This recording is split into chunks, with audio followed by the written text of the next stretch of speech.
Hello guys, nandito na naman tayo at syempre at kakatapos lang ng ating live at eto na nga impeach na si Sayad sa sa Congress. Pero eto mas magandang balita eto. Nakihiram ako kay kay Attorney Jess. Alam nyo guys, syempre si Attorney Jess very reliable ito pati ang kanyang Tweety Bird sapagkat chinecheck ko itong mga balita na nababasa ko sa news, no? Ang problema,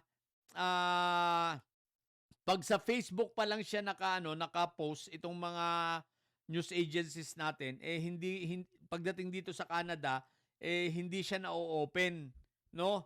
Ewan ko kung bakit basta hindi siya na-open. Kumbaga parang may restrictions yung country, parang ganun.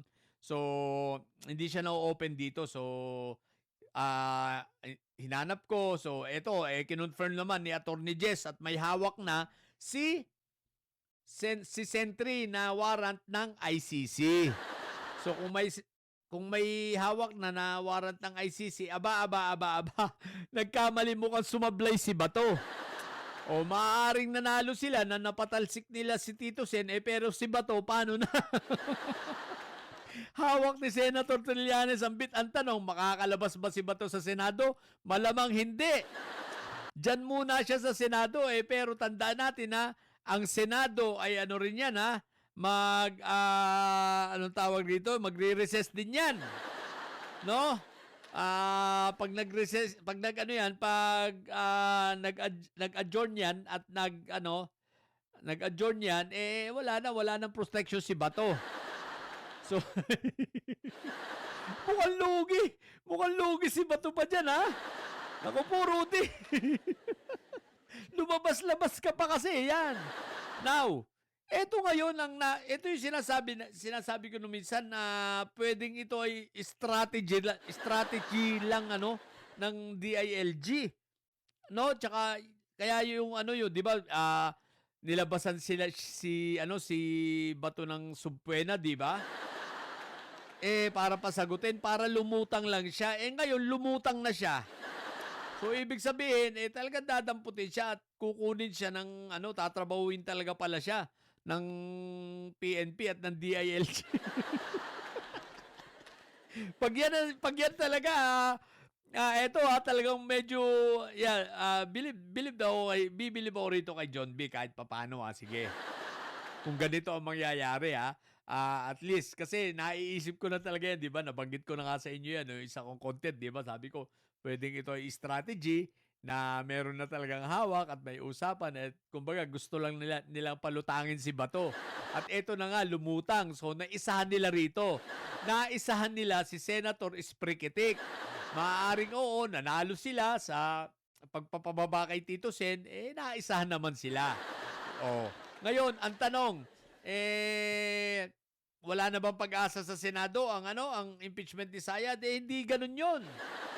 Hindi nila pwedeng pigilan ang impeachment. Bakit? Dahil yan ay nakasulat mismo yan sa saligang batas. Magkakaproblema ang mga senador dyan.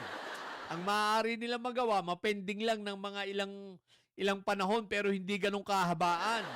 Yung sinabi ng Korte Suprema na reasonable time. Hindi naman siguro tatagal ng matagal yon. So, hanggang doon lang yung pwede nilang gawin na pagpipending.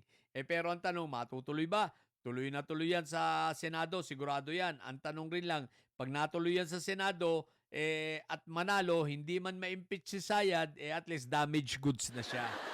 Lumabas ang mga dapat lumabas, lalo na mga ebidensya. Pero teka lang mag-iingat kayo sapagkat ang sa signature campaign, nasa 3 milyon na. 3 milyon na ang pumeperma na gustong i-impeach si Sayad o harapin ni Sayad ang impeachment, Mga senador, baka magulat kayo, biglang magka-people power dito.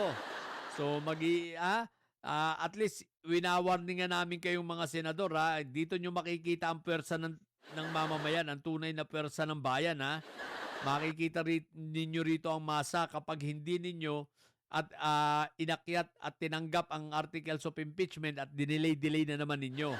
Palagay ko ngayon, baka matauhan kayo. Di ba? So, yun lang muna. Basta, ang panalo rito ay si Sentry.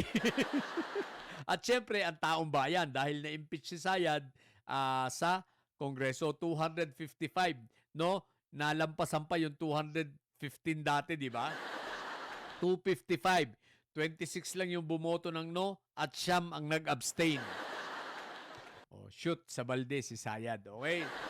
So, abangan natin ang mga susunod na mangyayari sa mga darating na araw. Okay? At yun lang muna sa ngayon. At yeah, abang-abangan natin. Basta si Bato, hindi makakalabas sa Senado.